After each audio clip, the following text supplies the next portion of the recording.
오늘 말씀은 이제 골리앗이 다윗을 저주하고 블레셋의 이제 기세가 막 올라갔죠.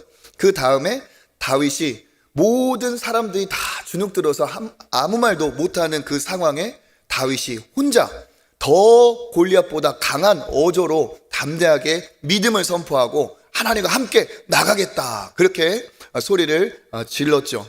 그리고 난 다음에 어떻게 합니까? 그 얘기를 들은 다음에 그 골리앗을 비롯한 사람들이 진짜 이게 무슨 상황인지 아마 어리둥절했을 것 같아요. 우리 이제 다윗을 제외한 모든 이스라엘 병사들은 골리앗 그 그냥 용모와 그 막 엄포를 보고도 그냥 도망쳤는데 다윗 혼자 저렇게 하니까 이게 무슨 상황인가 할 겁니다. 골리앗 역시도 그걸 보고 진짜 어이도 없고 야, 이게 뭐냐 하는 생각이 들었겠죠. 우리가 읽은 본문 중에 어제 읽은 본문, 다윗이 외쳤던 본문을 제가 한번 다시 어제의 감동을 살리기 위해서 읽어보겠습니다. 너는 칼과 창과 단창으로 내게 나오거니와 나는 만군의 여호와의 이름, 내가 모욕하는 이스라엘 군대의 하나님의 이름으로 내게 나가노라. 오늘 여호와께서 너를 내 손에 넘기시리니 내가 너를 쳐서 목을 베고 블레셋 군대의 시체를 오늘 공중의 새와 땅의 들짐승들에게 주어 온 땅으로 이스라엘의 하나님이 계신 줄 알게 하겠고 또 여호와의 구원하심이 칼과 창에 있지 아니함을 이 무리에게 알게 하리라. 전쟁은 여호와께 속한 것인즉 그가 너희를 우리 손에 넘기시리라. 아멘.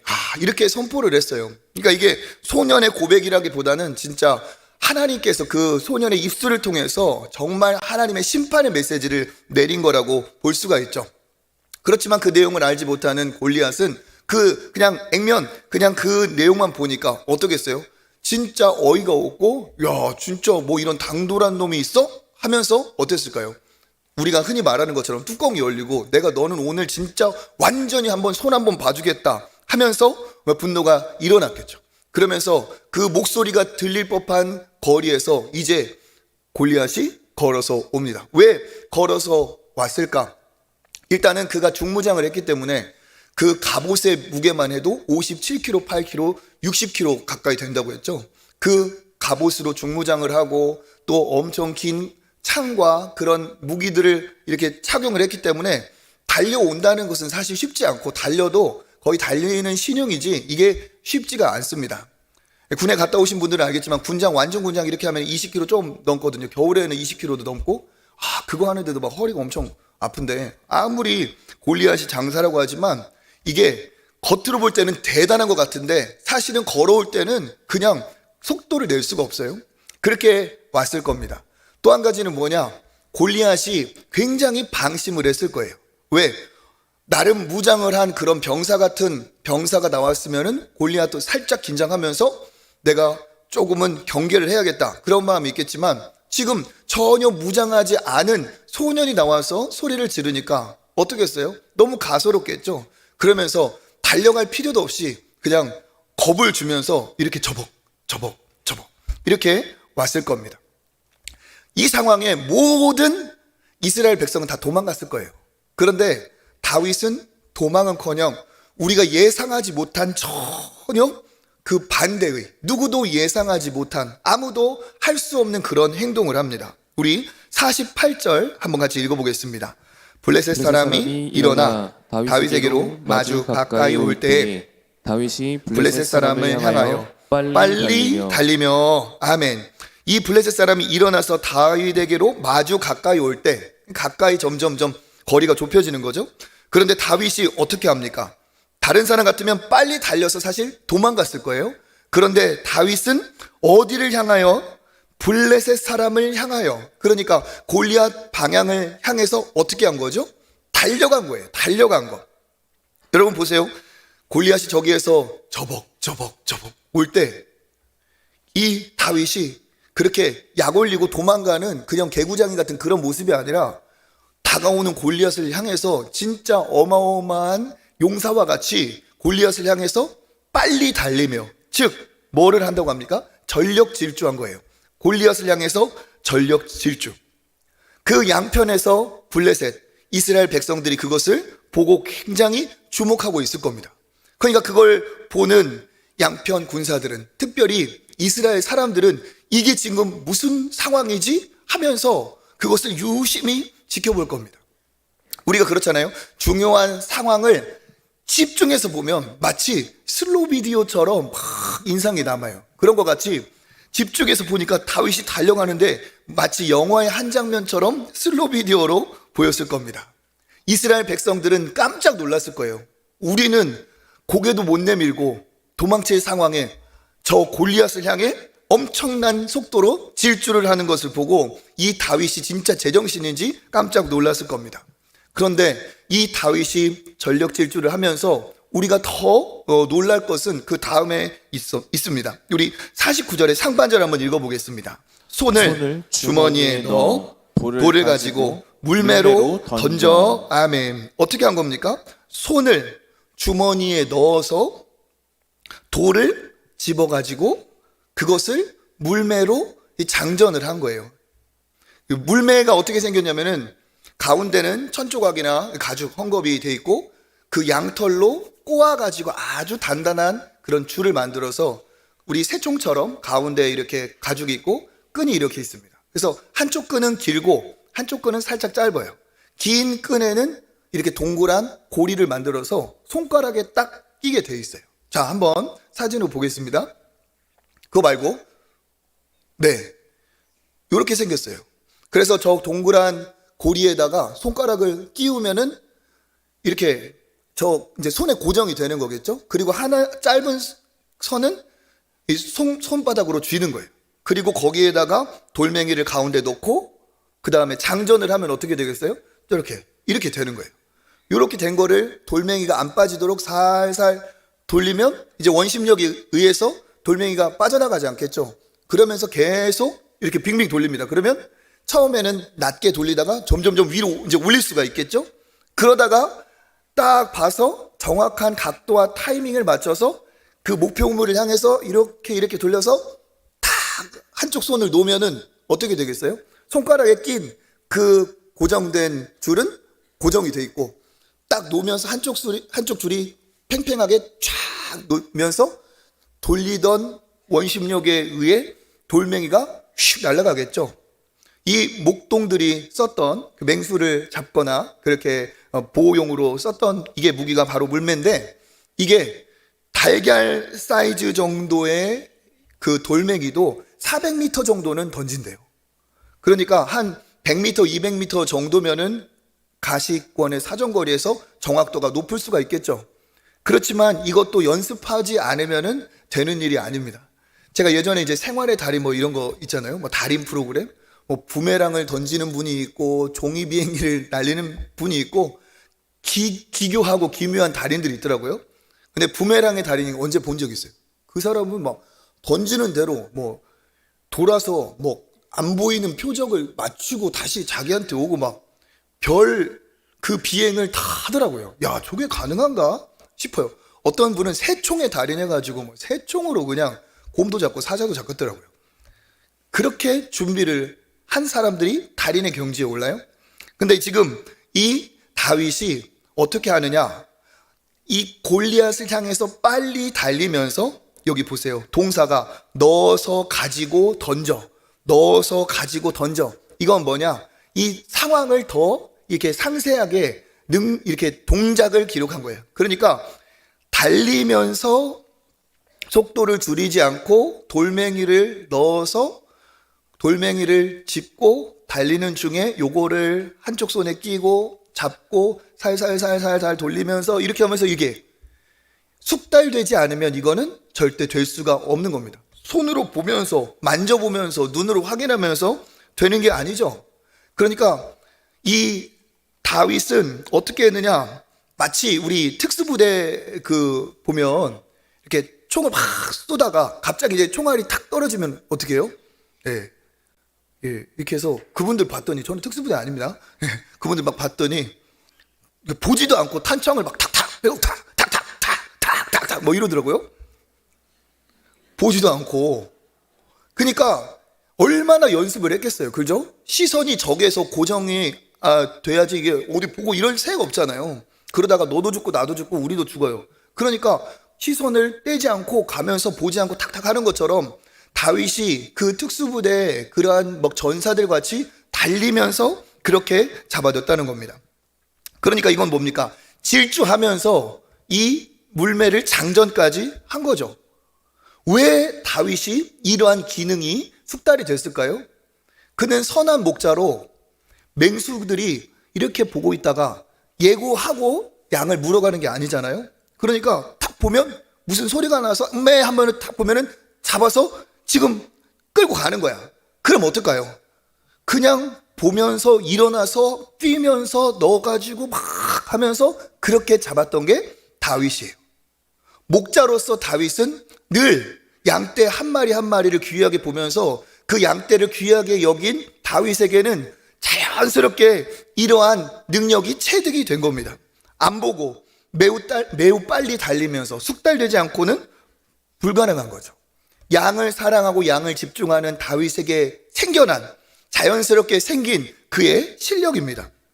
그러니까 다윗은 그렇게 나가려고 할 때 사울이 갑옷도 입혀주고 칼을 주고 이건 내 것이 아닌데 하면서 다 벗어버리고 나갔잖아요.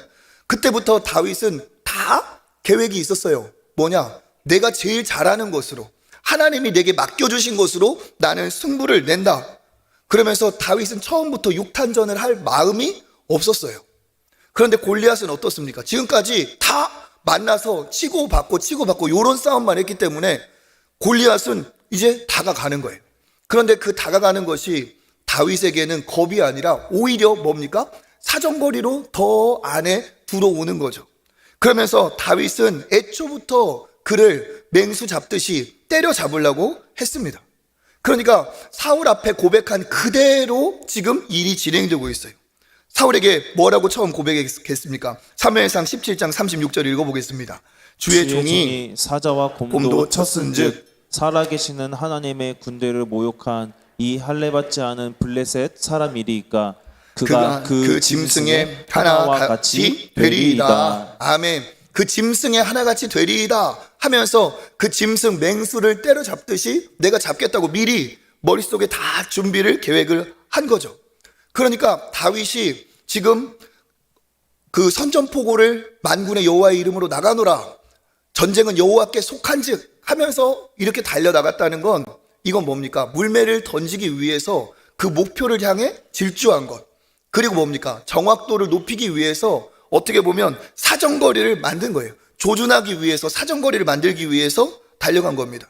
내가 제일 정확도 있게, 제일 명중률 높게 나에게 할 수 있는 그 거리를 만들기 위해서 달려갑니다. 그런데 골리앗은 무거운 갑옷을 입고 처복 오니까 이게 맹수에게 익숙했던 다윗에는 이게 그렇게 어려운 표적이 아니라는 거예요. 그리고 더 이 안타까운 것은 뭐냐? 골리앗 편에서는 굉장히 안타까운 거예요. 왜? 골리앗은 양치기가 아니고 블레셋 사람, 바닷가 출신이에요. 그러니까 바닷가 출신인 블레셋은 지금 무슨 일이 일어나고 있는지 감을 잡을 수가 없다는 거죠. 그러니까 지금 오니까 막 달려오니까 그래 너는 내 손에 죽는다 이 생각만 하고 오는 건데 그 짧은 순간에 다윗은 달리면서 장전을 하고 있어요. 그러니까 이 골리앗은 감이 없고 파악도 되지 않은 상태에서 자기에게 점점 지금 위험이 다가온다는 것을 알지 못하죠.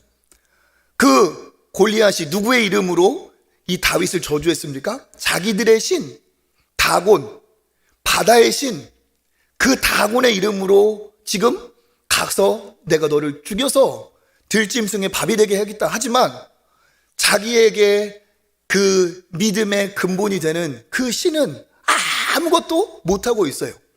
다윗은 여호와 하나님의 이름으로 달려가지만 바다의 신이라고 하는 블레셋의 다곤은 지금 골리앗에게 위험이 닥치고 있는지, 지금 골리앗이 얼만큼 위험한 상황인지 어떠한 신호도 어떠한 보호도 하지 못하는 죽어있는 신이라는 거예요.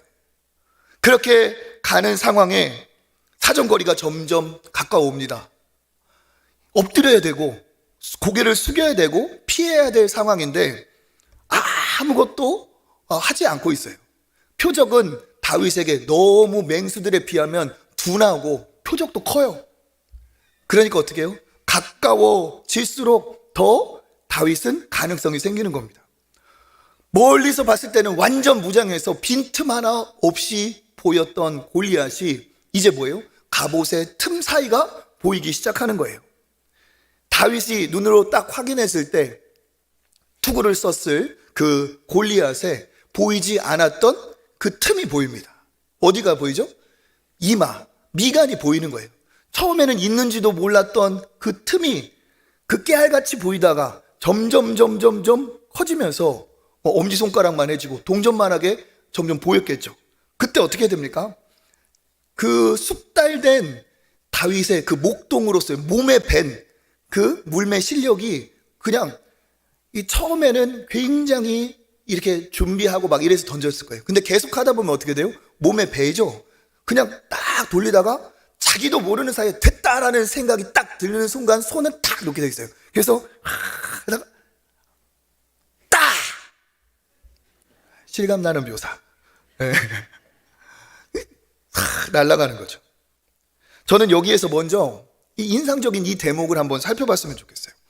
원수를 향해, 그 원수도 그냥 원수가 아니라 엄청 두려운 공포스러운 원수를 향해서 도망치는 게 아니라 이 어린 소년이 빨리 달렸다. 그게 굉장히 인상적입니다. 절대 다수가 있는 그 상황에서 이 다윗 혼자만 달려갈 수가 있어요. 극과 극이죠. 극과 극. 조금이라도 머리카락이라도 안 보이려고 숨는 다수와 한 명이지만 오히려 더 질주하는 다윗. 누가 골리앗을 향해 달려갈 수 있습니까? 다윗밖에 없어요. 그에게 뭐가 있었기 때문에? 믿음이 있었기 때문에, 믿음이 주시는 담대함이 있었기 때문에. 그래서 그가 골리앗 앞에 설 수 있었고 달려갈 수 있었어요. 그런데 여기에서 우리가 살펴볼 게 뭐냐? 그 믿음이 절대 추상적인 게 아니었다는 사실이에요. 믿음이 굉장히 실제적이었다는 사실입니다. 즉, 내가 이 골리앗을 이길 수 있다, 하나님이 함께 하신다는 그 믿음을 가지고 달려나갈 수 있는 확신, 추상적인 상상 속의 믿음이 아니라 믿음에 부합하는 그 행함이 그에게 있었다는 거예요. 그 행함은 무엇이라고도 말할 수 있습니까? 그 내려눕힐 수 있다는 그 확신에 근거한 자신감 있는 실력. 믿음이 없었다면 나갈 수 없었겠지만 실력이 없었다면 눕힐 수가 없었어요. 그러니까 이 다윗은 믿음이 있었고 그 믿음을 뒷받침할 수 있는 믿음에 뭐가 있어요? 행함, 실력이 그에게 있었다는 사실입니다. 그러니까 하나님이 기뻐하시는 진정한 믿음은 말이나 생각이 아니고 하나님 살아계시고 하나님이 함께 하시면 이길 수 있다는 이것에 대한 행함, 그리고 그것을 뒷받침할 수 있는 실력이 그가 함께 할 때 이것이 바로 행함이 있는 진짜 참된 믿음이라는 사실입니다. 그러니까 진짜 믿음은 뭐냐? 실력이 따라야 되고 행함이 따라야 된다는 사실이죠. 돈을 위해 사는 사람도 그렇게 열심히 살고 돈을 벌고자 하는 사람도 그렇게 실력을 갖추려고 노력을 하는데 우리 입으로 그렇게 정말 얘기하듯이 나는 하나님의 영광을 위해 공부합니다. 나는 하나님의 영광을 위해 직장 생활을 합니다. 나는 하나님의 영광을 위해 가정을 세워가고 있습니다. 말로는 하나님의 영광을 위해 나의 사명이니까 하나님이 주신 믿음 때문에 나는 그렇게 살고 있습니다라고 말을 하면서 내가 하나님이 주신 그 일상에서 하나님이 보내주신 그곳에서 게으르고 미숙하고 무능하다면 그건 절대로 하나님이 기뻐하시는 믿음의 참모습이 아니라는 거예요. 만약에 내가 너를 눕힐 수 있다, 내가 너를 맞출 수 있다, 다윗이 그렇게 장담을 했지만 그가 전혀 맞춰본 적도 없고 맞춰볼 만큼의 경험과 실력도 없다면 그건 믿음이 허상인 거죠. 허상. 진짜 믿음은 내가 정말 그것을 확신할 수 있는 실력과 믿음이 따라와야 된다는 사실입니다. 그러니까 이 다윗은 목자로서 최선을 다하는 실력이 있는 목자였고, 만약에 목자로서 최선을 다하지 않고 물매의 실력이, 양치기로서의 실력이 없었다면 하나님도 그를 쓰시기에 애매했을 것이고 본인도 하나님이 마음을 주셔도 나갈 때 멈칫 했을 겁니다. 그러니까 하나님은 전능하시기 때문에 못 쓰실 사람이 없지만 하나님은 설익은 사람은 안 쓰는 거예요. 하나님은 하나님의 사람을 사용하시지만 하나님은 준비된 사람을 쓰십니다. 그러니까 하나님의 능력이 모자라서가 아니라 하나님이 주신 그 일상에서 믿음대로 아름답게 최선을 다하여 성실하게 살아간 사람들이 결국 하나님의 손에 붙들려서 쓰임을 받는 거지, 내게 주신 가정, 직장, 학업에서 그냥 뭐 하나님 책임져 주시겠지 하면서 입으로는 하나님의 영광이라고 말하면서 성실하지 않고 믿음의 사람답게 살지 않는 사람에게 하나님의 역사가 일어난다면 그건 어떻게 돼요? 그냥 망상에 젖은 사람을 만들어낼 뿐이에요. 하나님은 열심히 행할 마음을 주시고 성실함을 주시고 부지런함을 주셔서 그것을 통해 실력을 쌓아가게 하시고 그런 사람을 사용하시는 줄 믿습니다. 그러니까 예수님도 마찬가지예요. 예수님이 제자를 부르실 때 어떻게 불렀습니까? 다 준비된 사람을 부르지 않았어요. 모자라고 실력도 없고 그냥 울퉁불퉁한 그런 사람들을, 어떤 사람은 세리, 죄인이라고 하는 세리 중에, 어떤 사람은 뭐 어부 중에 그냥 일상의 평범하고 어쩌면 평범 수준의 이하를 예수님이 택하셨어요. 택하는 건 하실 수 있다는 거죠. 그런데 예수님이 그러고 어떻게 하셨습니까? 3년간의 그들의 가르침, 교육, 훈련, 트레이닝의 기간을 예수님이 그들과 함께 하셨다는 거예요. 가르침. 그러니까 내가 너를 사람 낚는 어부로 만들어주겠다 하면서 야 뿅. 그래서 그날부터 하실 수 있지만 예수님은 그런 방법을 사용하지 않으셨다는 거예요. 함께 3년간 같이 먹고 자고 일상을 같이 보내시면서 하나하나 바꾸어 가시고 가르쳐 가시고 준비하게 하셔서 나중에는 어떻습니까? 예수님이 떠나셨을 때, 그가 파송했을 때 예수님의 모습으로 그가 살아갈 수 있도록 능력의 사람이 될 수 있도록 하셨다는 뜻이에요. 그러니까 예수님도 어떻게 하셨어요? 부족한 자를 택하지 않으신 건 아니지만 부족한 자를 택하시되 그 사람을 가르치시고 훈련시키시고 그들을 온전하게 만드시는 이 과정을 통해서 하나님이 사용하셨다는 사실입니다. 그러니까 이건 무슨 말이냐? 하나님은 어떤 사람을 사용하시느냐? 준비된 사람을 사용하신다는 거예요. 믿음이 있다면 믿음대로 살 사람, 일상에서 믿음대로 살아가는 사람, 그것을 통해서 하나님의 역사하심을 느끼고 체험하고 그것이 나에게 삶의 간증이 되고 하나님이 나와 함께 하시는 증거가 있는 그 사람을 하나님이 사용하신다는 거예요. 하나님, 내일 시험입니다. 진짜 시험 잘 보게 해주세요. 하고 꿈을 꿨는데 꿈속에 막 답안지가 쭈르르 펴지면서 사진자로 탁 찍혀가지고 그 다음날 시험을 딱 봤는데 그 시험지 그대로 나와가지고 눈을 감으니까 그 답안지가 막 생각나고 이렇게 막 1번에 3, 2번에 2, 3번에 5. 얼마나 좋겠어요. 얼마나 좋겠어요. 그죠? 우리 학생들 얼마나 좋겠어요. 그죠? 그런데 하나님은 그와 같은 응답을 주실 리가 없습니다. 하나님 공부 잘하게 해주세요. 시험 잘 보게 해주세요. 그러면 하나님은 공부해야 된다는 압박감을 주세요. 너 공부해야 되지 않냐?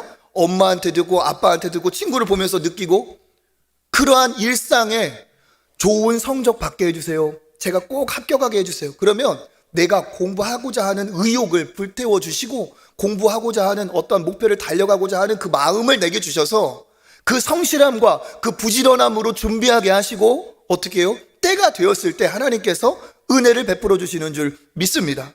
그러니까 하나님은 누굴 사용하시느냐? 능력이 전능하신 하나님이 우리의 이러한 방법을 통해 사용하시는데 그 사람은 누구냐? 준비된 사람을 사용하신다는 거예요. 그래서 저도 이 말씀을 청년 때 받고 고민했어요. 하나님 앞에 내가 쓰임 받고 싶은데 어떤 사람이 준비된 사람일까? 어떤 사람이 준비된 사람일까? 근데 하나님이 제게 주신 응답은 그거예요. 준비하는 사람이 준비된 사람이다. 저는 그 응답을 받고 내가 하나님 앞에 쓰임 받기를 준비해야겠다. 준비된 사람을 쓰신다는 그 메시지에 제가 청년 때 큰 감동을 받았어요. 그래서 제가 19살에서 20살이 딱 넘어가는 그 시점에 정말 회심을 하고 하나님의 살아계심을 깨닫고 어릴 때부터 다녔던 교회가 이제는 진짜 하나님이 계시구나 하면서 그러한 습관적이고 종교 활동 수준의 신앙이 뒤집어져서 진짜 살아계신 하나님을 전하고 그 하나님을 증거하고 그 하나님 앞에 정말 내가 멋진 삶을 살고 싶고 내가 삶을 통해 하나님의 살아계심을 드러내고 싶고 막 이런 열망이 생기는 거예요. 근데 어떻게 이렇게 하냐? 하나님 준비된 사람을 쓰신다. 그럼 내가 뭐 해야지? 명확하게 저는 깨달았어요. 준비된 사람을 쓰시는 하나님. 그럼 준비된 사람이 누구냐? 준비하는 사람이 준비된 사람이다. 그래서 저는 하나님 앞에 준비하기 시작했어요. 뭐든지 준비하기 시작했어요. 그런데 정말 재밌게도 내가 준비하는 것들마다 어느 정도 준비가 된 수준마다 그 타이밍에 하나님이 드러내시는 거예요. 하나님이 내 준비된 것을 때가 되니까 이거 할 수 있는 사람이 없을까? 이런 게 필요한데 그때 뭐예요? 준비된 사람이 필요할 때 그거 내가 할 수 있는데 그거 내가 해봤는데 이렇게 뭔가를 두각을 나타낼 수 있도록 하나님이 타이밍을 주시더라고요. 제가 그래서 20살 그 언저리에 내가 앞으로 목회자가 돼야겠다 하면서 그때 이렇게 생각했어요. 내가 그러면 목사가 몇 살 정도 되는 게 어느 정도 세상을 알고 내가 말씀을 전할 수 있는 경험과 수준이 될까? 그렇게 생각을 해서 저는 그때 30 중반에 목사 안수를 받아야겠다. 저는 그렇게 생각을 했어요.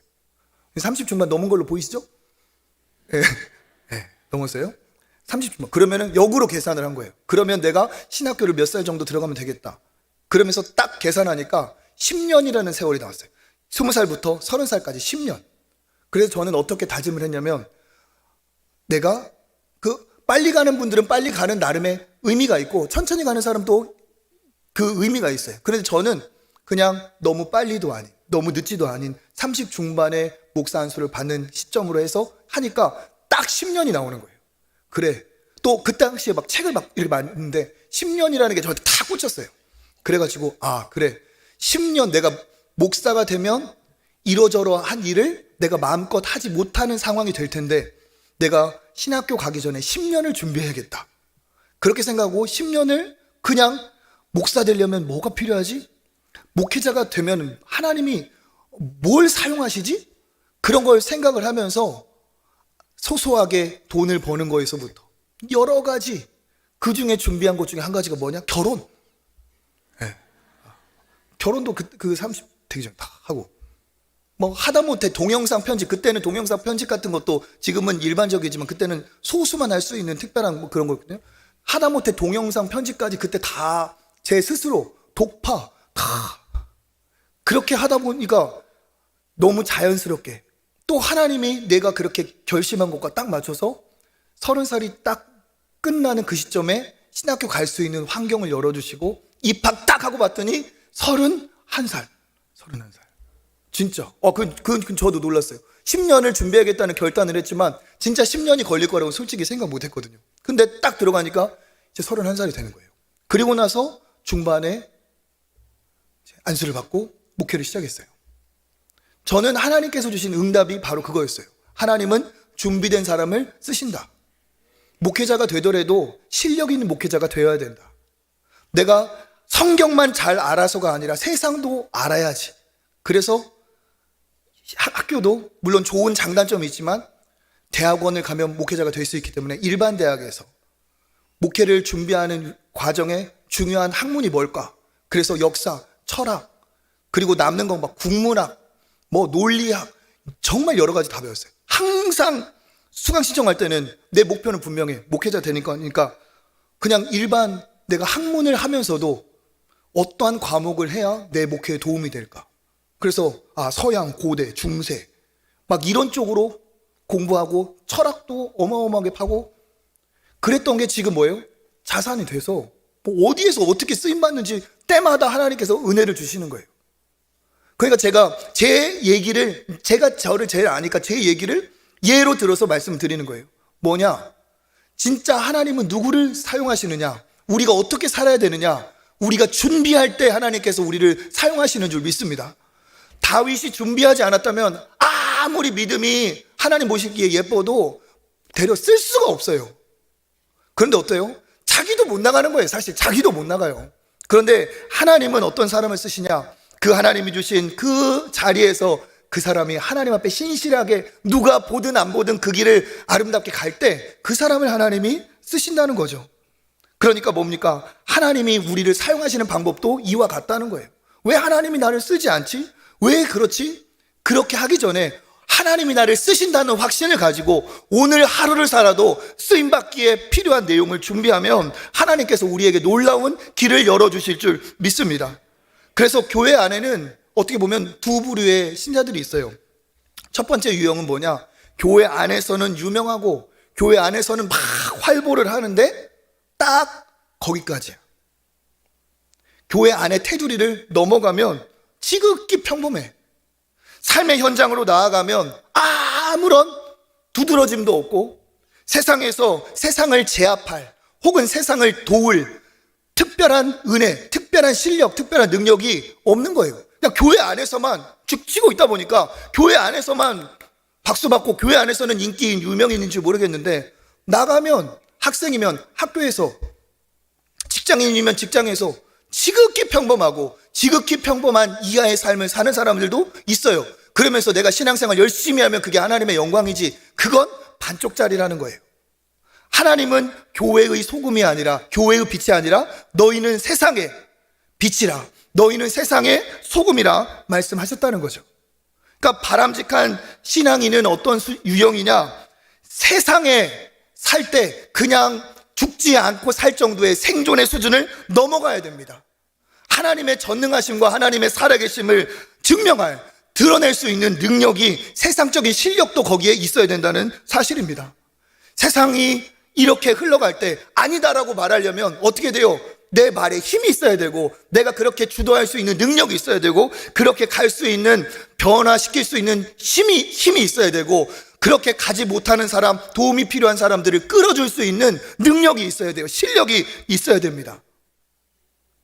교회 안에서만 하나님이 계신 것이 아니라 나를 보내신 학교도, 직장도, 가정도, 모든 삶의 영역이 하나님이 계시는 곳이고, 그곳에 나를 보내신 것은 그곳에 나를 통하여 하실 일이 있기 때문에 하나님의 나라가 이곳에 임하기를 원한다는 그 주기도문처럼 나로 인해서 가정에, 학교에, 직장에, 나로 인해 모든 삶의 현장에 나를 통해 하나님의 다스리심이 드러날 수 있도록, 그건 뭡니까? 내가 겸손하고 섬기고 나누고 베풀 때 내가 절대로 무시할 수 없는, 그들을 도울 수밖에 없는, 도울 수 있는 그러한 존재감, 탁월한 능력, 그것이 드러나야 되고 그것이 증명되어야 할 줄 믿습니다.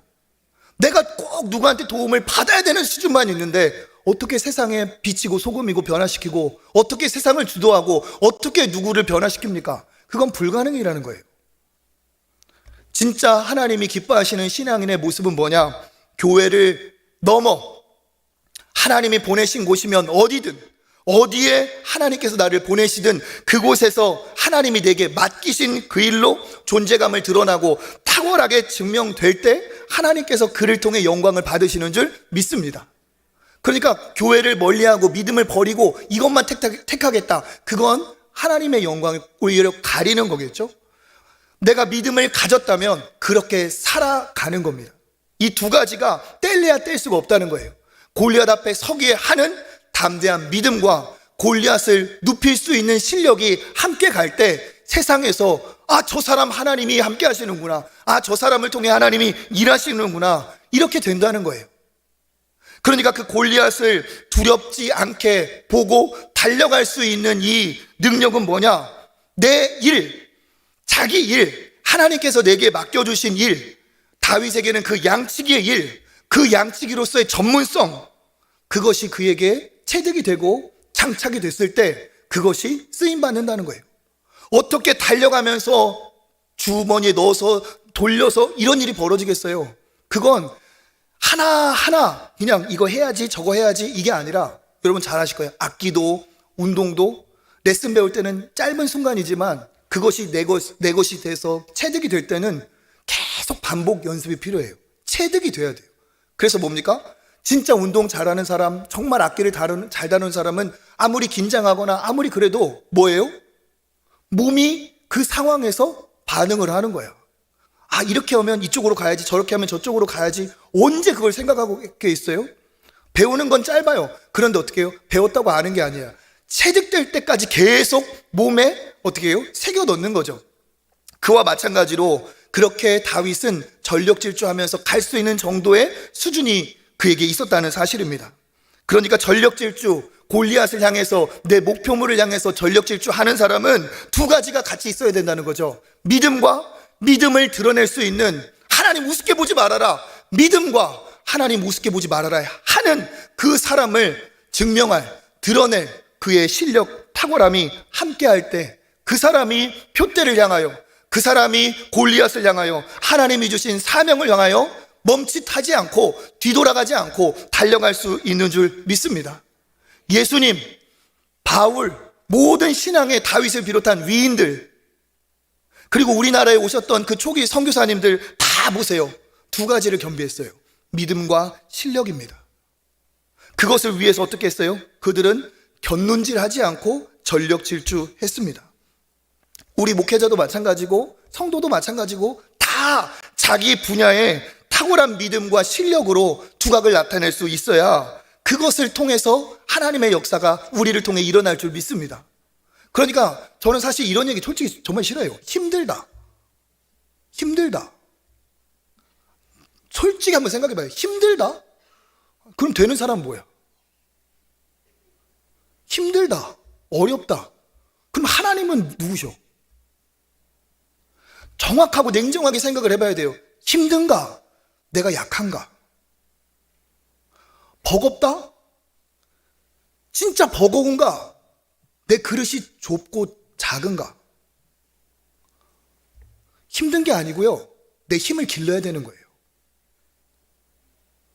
어렵다라고 할 게 아니고, 버겁다라고 할 게 아니고, 내 그릇을 키우라는 하나님의 뜻이에요.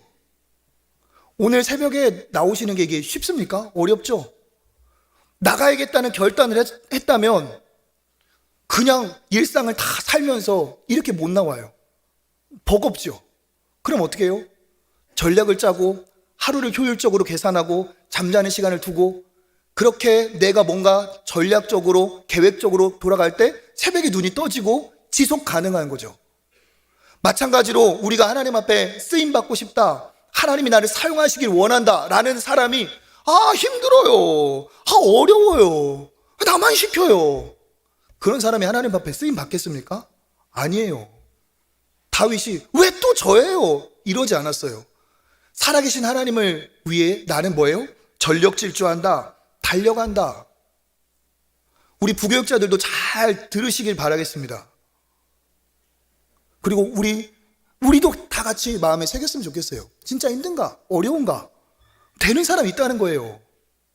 그러니까 내가 무조건 1등 가고 뭐 1000대1, 10,000대1 경쟁률로 뚫고 지나간다, 그게 아니라 내가 하나님 앞에 부끄럽지 않은, 내가 하나님 앞에 떳떳한, 내가 하나님 앞에 준비된 삶을 살고자 하는 그 성실과 열심과 노력이 있을 때 하나님은 기뻐하시고 거기에 하나님의 성령의 역사가 임한다는 거예요. 내가 최선을 다하지 않는데, 내가 성실하지 않는데 하나님이 나를 통해 일하시지 않는다는 겁니다. 모두 마찬가지입니다. 목표를 향해 전력 질주할 정도, 다윗으로 보면 안 보고 감각적으로 잡아서 장전시키고 돌리고 조준해서 발사할 정도 다윗이 그랬다면 우리 역시도 분명해야 된다는 거죠. 내가 무엇을 향해 달려가야 될 것인가? 목표물이 분명하고 그 목표물을 내가 하나님이 함께 하시면 내가 쓰러뜨릴 수 있다는 믿음의 담대함을 가지고, 확신과 자신감을 가지고, 그리고 그렇게 할 수 있는 하나님과 나와의 그 경험, 그 스토리, 그것이 있을 때 우리가 목표를 향해 달려갈 수 있고 나를 통해 하나님께서 일하시는 줄 믿습니다. 그래서 중요한 게 뭐냐? 명확한 목표, 사명, 그리고 거기에서 내 분야에서 허우적대이지 않고 도움을 줄 수 있는 정도의 능력의 수준에 도달할 때 하나님은 나의 성실함과 최선을 보시고 기뻐하시고 그 사람을 통해 하나님의 역사를 드러내실 줄 믿습니다. 성실하지 않는데, 그 사람이 최선을 다하지 않는데 하나님이 계속 그 사람한테 응답을 줘버린다, 그럼 뭐예요? 도깨비 방망이에요. 그런 사람이 하나님의 드러나심을, 하나님의 살아계심을 드러낼 수가 없어요. 오히려 그런 사람을 보면 주변의 사람들이 뭐라고 생각하겠어요? 하나님을 믿는 게 아니라 그냥 우상단지 섬기듯이 나도 너처럼 잘 되고 싶어, 돈 벌고 싶어, 어떻게 노력 안 하고 그런 것이 있니? 이렇게 되겠죠. 그건 하나님의 방법이 아니라는 사실입니다. 저 사람은 하나님을 믿기 때문에 아무도 없는 곳에서 성실하다, 저 사람은 하나님을 믿기 때문에 누가 체크하지 않아도 정말 열심히 한다. 제가 그런 걸 봤어요. 어떤 유명한 사장님, 유명한 정말 그 기업의 대표가 그 아르바이트생인데, 수신호를 하는 아르바이트생인데, 그 작은 그 건물에 아르바이트 수신호 하는 애가 너무 성실하게 열심히 한다는 거예요. 그래서 그 친구를 스카우트 하려고 했는데, 그 친구가 이제 사장이 있어서 거절했대요. 근데 그 친구가 이렇게 말했대요. 사실 사장님뿐 아니고 다른 분들도 저한테 같이 뭐 해보자고 일을 여러 번 했습니다. 이게 뭐예요? 그 작은 일, 그냥 교통 정리할 때 그 수신호 하나도, 그것 하나만 봐도 그 성실함과 그 정성과 그 부지런함과 최선을 다함이 보이니까, 큰 위치에, 높은 위치에 있는 사람도 그런 사람 보이는 거예요. 그런 사람 있으면 쓰고 싶은 거예요. 똑같아요. 똑같아. 아침에 너무 열을 내가지고 죄송합니다. 이게 눈길을 뚫고 오셨는데 어쨌든 하나라도 더 우리가 은혜를 받아야 되니까. 그래요. 참 너무 이상해요. 그죠? 저는 그런 사람 아니니까. 예를 들면 성도님들이 참 좋은 사람 없다 말하는 목사들 많고, 좋은 목사님 없다, 진짜 좋은 사람 다 어디 갔는지 모르겠어. 좋은 아르바이트 자리 없다, 사장님들은 좋은 아르바이트생 없다, 좋은 사람 다 어디 갔는지 모르겠어요. 그런데 믿는 사람이라면 그런 말 하지 않고, 믿는 사람이라면 어디를 가도, 그죠? 아르바이트생으로 갔는데 걔를 그냥 완전히 이 점포를 맡겨버리고 싶은 수준의 그러한 사람이 돼야지. 내가 시급 얼마 받으니까 딱 10,000원 받으니까 10,000원 값만 하고 9,900원에서 10,000원 값 넘어간 것 같아. 그러면 이렇게 있고, 내가 우리 젊은 사람은 꼰대 같은 얘기인지 모르겠는데 5시 퇴근이야. 5시 되면 그거 있죠. 존중합니다. 그런데 진짜 그 기업체에서, 그 공동체에서 리더가 되고 쓰임받고 두각을 나타내는 사람은 진짜 남의 일 자기 일 가리지 않고 내 일처럼 하는 사람이에요. 신앙인은 그래야 됩니다. 왜? 우리는 돈 벌기 위해서 직장생활을 하는 게 아니고 하나님이 보내셨기 때문에 거기에서 하는 거예요. 그렇게 할 때 하나님께서 우리를 통해 역사하시는 거죠. 학생은 공부로, 직장인은 성과로, 교회 생활뿐 아니라 업무, 학업, 가정에서도 맡긴 분이 하나님이라는 믿음을 가지고 그것을 기쁘게 넉넉히 감당하는 것이 믿음의 사람의 자세라는 사실입니다. 이건 정확해요. 하나님 뜨겁게 만나면 하나님 말씀 주세요. 너의 자리에서, 너를 보낸 곳에서, 너의 그 일로 하나님의 영광을 드러내라. 하나님이 주시는 말씀 분명해요. 너는 이제 믿음 생겼으니까 공부 대충 하고 직장생활 대충 하고 네가 다 시간 내서 교회에서 그냥 죽치고 살아라. 그런 하나님 아니라는 거예요. 하나님은 그 자리에서 네가 진짜 믿음의 사람으로 등대 같은 사람이 돼서 복음의 빛을 비춰서 갈 바를 알지 못하는 사람, 두려워하는 사람, 힘들어하는 사람에게 하나님을 가르쳐주는 나침판이 되고 하나님의 빛을 드러내는 등대 같은 사람이 되라 하십니다. 믿음의 사람은 전문성이 있어야 되고 믿음에 대한 확신이 전력 질주하는 실력으로 드러나야 될 줄 믿습니다. 그것을 위해서 어떻게 해야 됩니까? 명확하게 달려갈 수 있도록 흔들리면 안 돼요. 이것저것 다 하면서 하나님의 뜻을 이룰 수가 없어요. 내 삶에 중요한 것을 분명하게 할수록 가지치기가 됩니다. 아닌 것은, 도움 안 되는 것은 결단하고 버려야 돼요. 승리 아무나 하는 게 아닙니다. 올림픽에서 메달 아무나 따는 거 아니에요. 누구나 딸 수 있지만 아무나 따는 건 아니에요. 그것에 전력 질주, 달려가는 사람만 딸 수 있어요. 그럼 어떻게 돼요?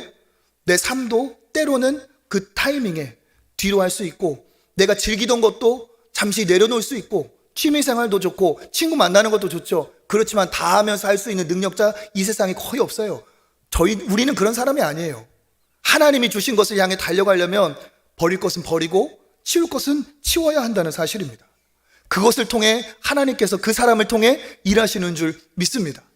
그런 사람에게 하나님이 주시는 은혜가 있다는 거예요.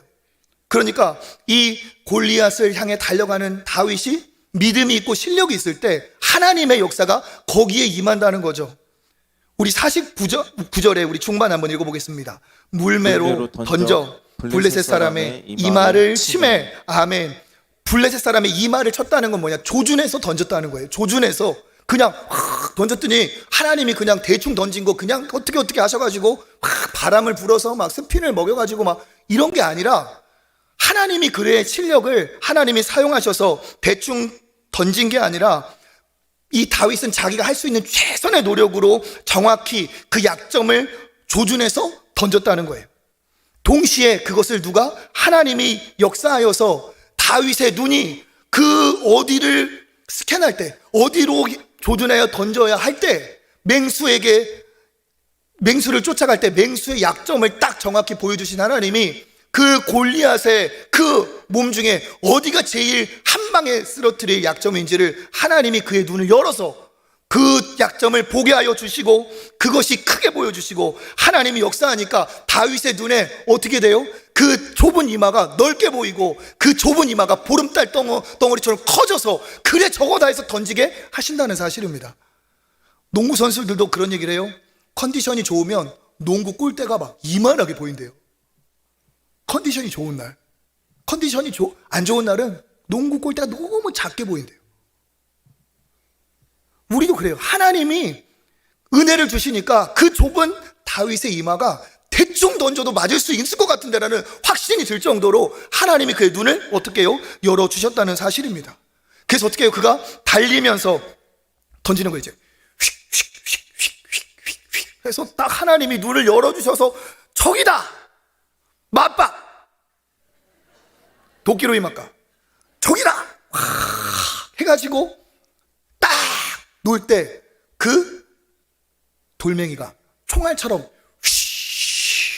날아가서 골리앗은 저거 너 일로 와 하는데 막 던질 때 무슨 일이 일어나는 거 또 몰라요. 그냥 뭐 이상한 짓 하니까 막 어리둥절하는 거야. 블레셋 둥절, 골리앗 둥절. 휘 하는데 빡 맞은 거죠. 돌멩이가 보였겠습니까? 안 보였어요. 바로 그때 기세 좋게 걸어가던 골리앗이 사람들이 어떤 일이 벌어질까 하는데 골리앗이 딱 걸어가다가 갑자기 딱 멈칫한 거죠. 주변에 보던 사람들이 뭐지? 했는데 그때 골리앗이 딱 멈추는 그 순간에 들려온 소리가 있어요. 퍽! 뭐예요? 수박 깨지는 소리. 호박 깨지는 소리죠. 박 터지는 소리. 폭! 뭡니까? 약점이 없던 골리앗인데 그에게 약점이 있었어요. 노투구 사이에 미간, 정통으로 한 방에 두개골이 명중하여서 그 돌멩이가 그 두개골을 관통하여 돌멩이가 머리에 박힌 거죠. 그러니까 우리가 벌목할 때 큰 기둥이 그 나무가 쿵 쓰러지듯이 전봇대가 넘어가듯이 가다가 뻑! 눈도 못 감았을 거예요.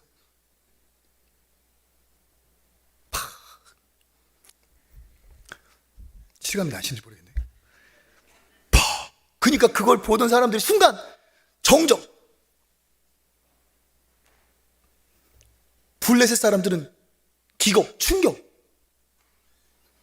잠시의 그 타임이 지나고 상황을 파악한 이스라엘 백성들은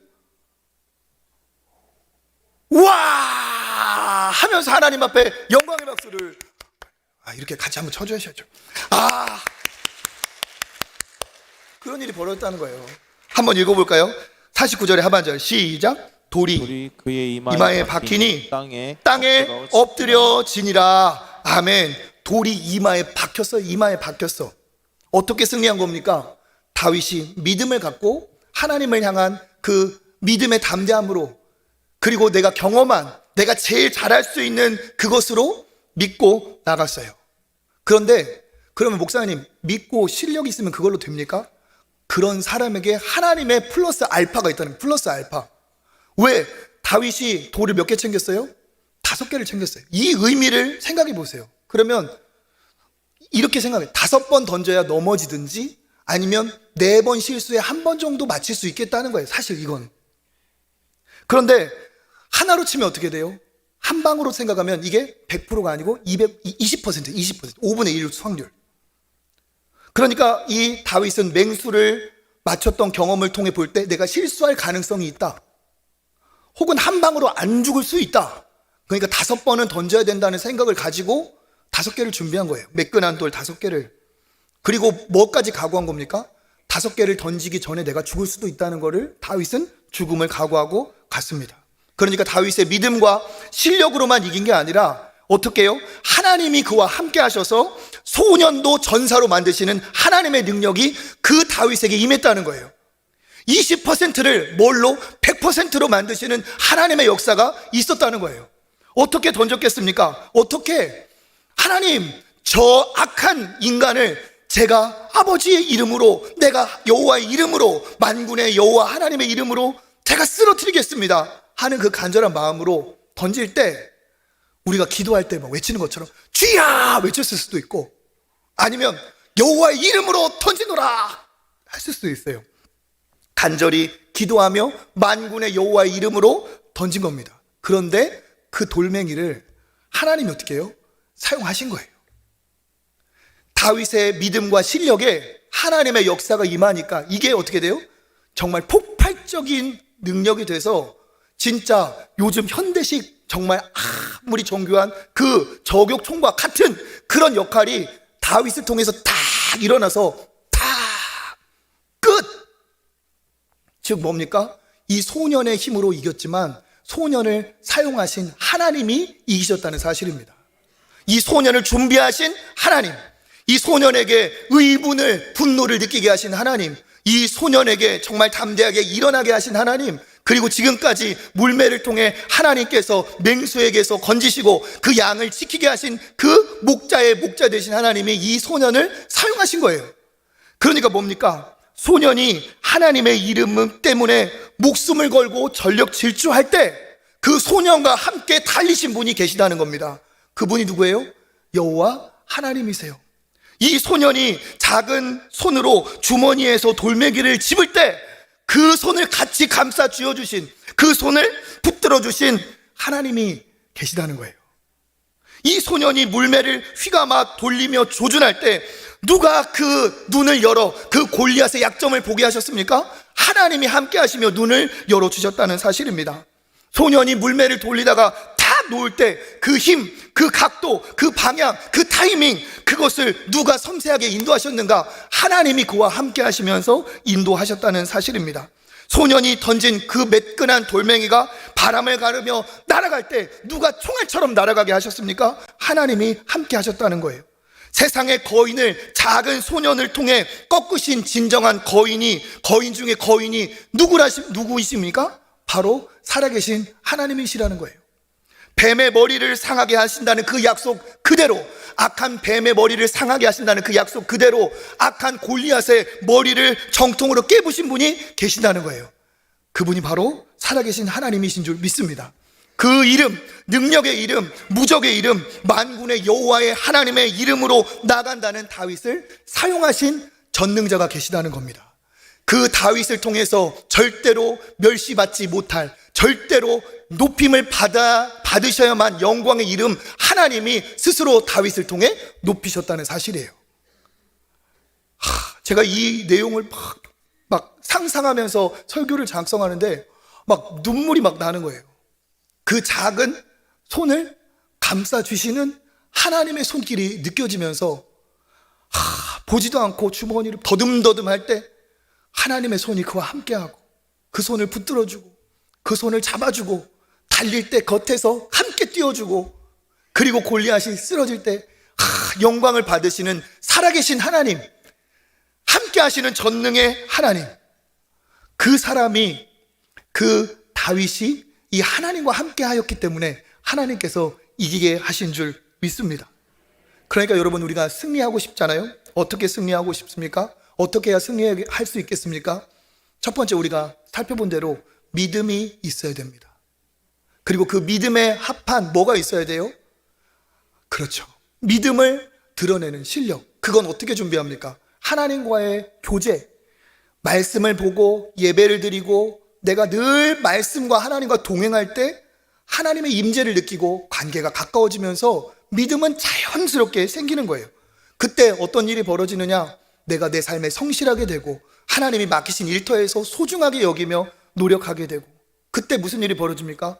누군가가 하나님 모른다고 할 때 가르쳐주게 되고, 누가 하나님 무시할 때 내가 삶으로 하나님의 살아계심을 드러내고 싶은 용기와 갈망이 내 안에 벌어진다는 겁니다. 그렇게 할 때 어떻게 합니까? 나를 통해 하나님이 역사하신다는 거죠. 믿음은 중요하지만 믿음만으로 세상이 바뀌지 않습니다. 믿음에 부합한 실력, 전력 질주할 믿음을 가졌다면 우리가 쓰임받을 실력을 준비해야 될 줄 믿습니다. 새해 집중해서 성실하게 부지런하게 나를 사용하시도록, 만인 중에 내가 하나님 앞에 쓰임받도록 그렇게 하나님 앞에 성실하게 준비하면 하나님이 단언컨대 그 사람을 사용하시고 그 사람을 통해서 하나님의 놀라운 일을 이루실 줄 믿습니다. 그 과정에서 우리는 고백하게 되는 거예요. 이건 내 실력이 아니다. 이건 내 노력이 아니다. 이거는 내가 한 것이 아니다. 이건 나를 통해서 하나님이 하신 것이다.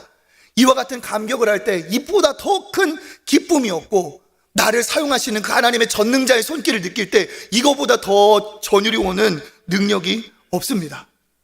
여러분, 이번 우리 특별 새벽기도를 통해서 믿음을 기르고 믿음의 실력을 기르고 여호와의 이름으로 전력 질주하시기를 바랍니다.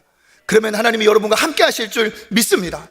그런 사람을 하나님이 사용하시고 그런 사람을 통해 영광, 다윗을 통해 영광 받으신 것처럼 그런 나를 통해 하나님이 영광 받으시고 나를 통해 하나님께서 이기게 하시고 승리하게 하시는 역사가 일어날 줄 믿습니다. 그렇게 주님 앞에 쓰임받는 저와 여러분 되시기를 주님의 이름으로 축복합니다.